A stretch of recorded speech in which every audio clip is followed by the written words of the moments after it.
Afternoon आज student of class 9। हम आज आपको बहुपद के बारे में बताने चल रहे हैं। जैसा कि कल आपको बहुपद के बारे में कुछ बताया गया था, उसी से संबंधित आज प्रश्नावली 2.1 है, जिसमें पहला प्रश्न आज आपका है। प्रश्न संख्या 1, निम्नलिखित व्यंजकों में से कौन कौन एक चर में बहुपद हैं और कौन कौन से नहीं हैं? कारण के साथ उत्तर दीजिए। तो आपको कल बहुपद बताया गया था, एक चर में बहुपद जैसा कि एक ही चर हो या एक चर का मतलब x के अलावा कोई दूसरा चर ना हो, जैसे y, z या a, b, ये सब ना हो, केवल एक ही चर हो x या दूसरा y है तो y ही हो। किसी भी व्यंजक में एक चर के अलावा दो चर ना हो तो उनको हम क्या कहते हैं? रैखिक बहुपद कहते हैं। एक चर में अगर दो चर हैं, जैसे ये आपका है, इसमें 1 2 3 अलग अलग प्रकार से हैं, तो ये एक चर नहीं है। ये क्या है? इसमें तीन चर आ रहे हैं, x, y और t। तो हम आज देखिए पहला क्वेश्चन देखते हैं। तो आपको बताना है निम्नलिखित व्यंजकों में कौन कौन एक चर में बहुपद है और कौन नहीं है। एक चर में बहुपद, तो आपको एक चरीय बहुपद का मतलब रैखिक बहुपद कहते हैं, जिसमें एक घात होगी। वो क्या है? एक चर बहुपद जिसमें एक से अधिक घात होगी, दो घात रहेगी तो दो घात बहुपद, और जिसमें तीन घात होगी वो क्या होगी? त्रिघात बहुपद। तो बहुपद के बारे में आप जानना, तो ये क्या है? इसमें द्विघात है। क्या है? दो घात है। 4x² माइनस 3x प्लस 7 में हमने देखा कि x की घात क्या है? 2 है, और चर यहाँ कितने हैं? x एक ही चर में है। तो निम्नलिखित व्यंजकों में कौन एक चर में बहुपद है, कौन नहीं? तो ये एक चर में बहुपद है, एक चर में बहुपद है। ये पहला क्वेश्चन हमारा क्या है? एक चर में बहुपद है। कैसे हमने जाना? यहाँ ये जो चर है एक ही है, और घात भी इसकी क्या है? एक से अधिक है। बहुपद कब होगा? जब घात एक से अधिक हो, एक से अधिक हो तब वो बहुपद होगा आपका। जिसे दूसरा है y², तो y की घात क्या है? 2 है, और इसमें चर कितना है? केवल आपका y है, y के अलावा और दूसरे चर नहीं है। तो ये भी एक चर में बहुपद है। अब तीसरा प्रश्न हमारा √t प्लस t√2।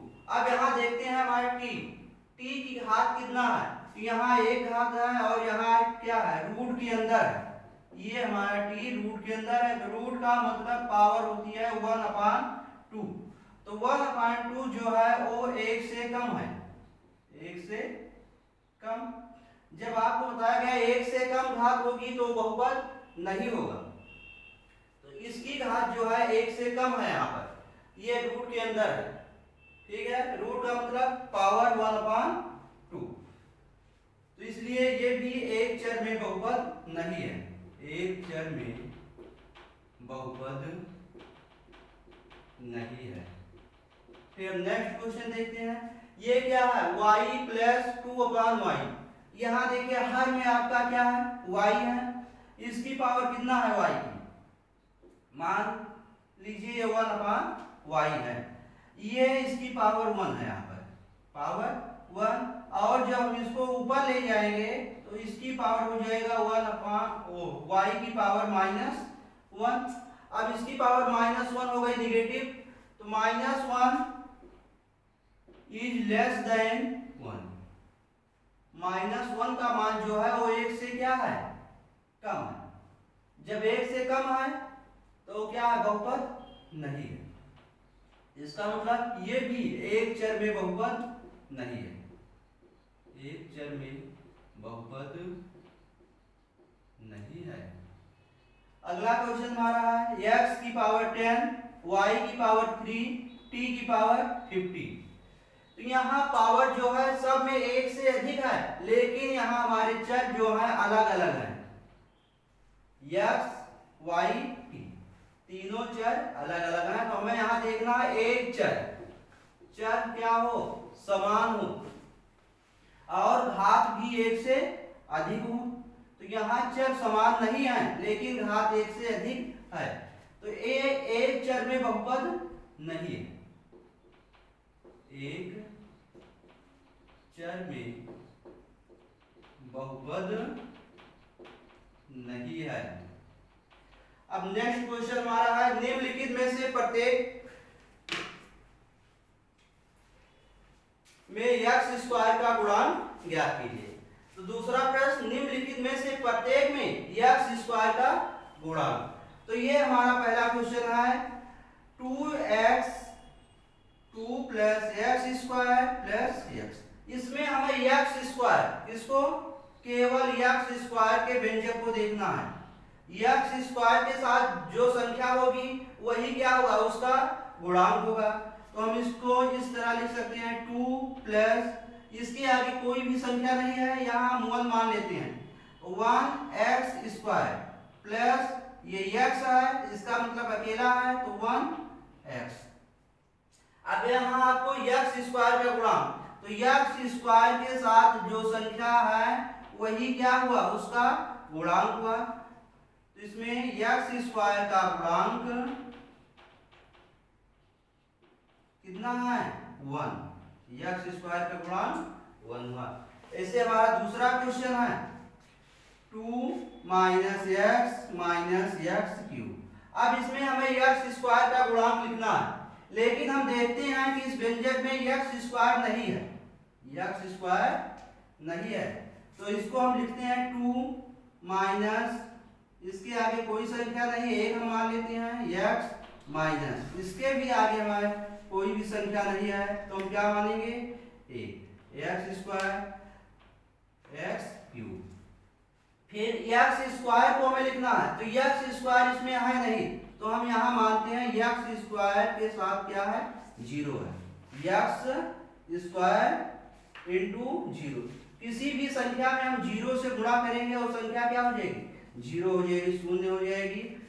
तो यहाँ इसको हम लिख सकते हैं 0x स्क्वायर, क्योंकि यहाँ हमारा इस व्यंजक में x स्क्वायर नहीं था, तो हमने इसको क्या किया 0x स्क्वायर लिखा। अब इसमें x स्क्वायर का गुणांक जो होगा, x स्क्वायर का गुणांक बराबर क्या हो जाएगा 0, x स्क्वायर का गुणांक 0। ऐसे तीसरा क्वेश्चन हमारा π/2 x स्क्वायर प्लस x। तो हम यहाँ देख रहे हैं x स्क्वायर के साथ कौन सी संख्या है π/2, तो x स्क्वायर का गुणांक जो हुआ वो क्या है π/2। तो इसलिए x स्क्वायर का गुणांक बराबर π/2। अब तीसरा भी हमारा ये fourth question √2x minus 1, √2x minus 1 है।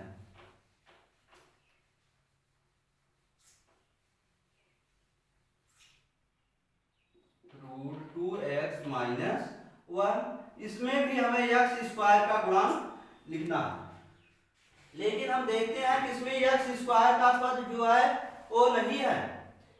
तो इस तरह हम पहले अभी आपको बताए कि यहाँ x स्क्वायर का गुणांक नहीं है, तो x स्क्वायर का गुणांक जो होगा वो क्या होगा 0 होगा। तो इसको हम लिख सकते हैं √2x minus 1 plus 0x square. x square को हम 0 के साथ लिख सकते हैं, क्योंकि 0 से गुणा करेंगे तो संख्या क्या हो जाएगी 0 ही होगी। तो इसलिए x स्क्वायर का गुणांक क्या मिला हमें 0, x स्क्वायर का गुणांक बराबर 0। ये आपका रहा एक चर में बहुपद ज्ञात करना और किसी भी चर का गुणांक ज्ञात करना। हम किसी भी चर का गुणांक इस तरीके से ज्ञात कर सकते हैं, चाहे x स्क्वायर हो, x क्यूब हो या x हो। ठीक है, अगला क्वेश्चन नंबर अगले वीडियो में आपको बताएंगे। Thank you.